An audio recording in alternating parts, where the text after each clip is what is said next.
Naku, patay. Ano patay? Patay sa akin ang mga to. Sige na, pagalitan mo. Pambihirang buhay to.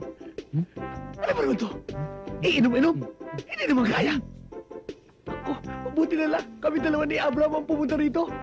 Dahil, kung hindi, nako, malamang, nilipastanganan na itong mga babaeng to. Ako, mabuti na lang.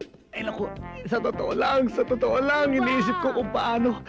Iba na ang panahon ngayon. Ang mga tao ngayon, mga ibang klase na. Mga gahama na sa laman. Buti na lang talaga, buti na lang. Tay! Abraham! Ano ba? Tayo ka na dito! Tayo ka na! Ha? Bakit?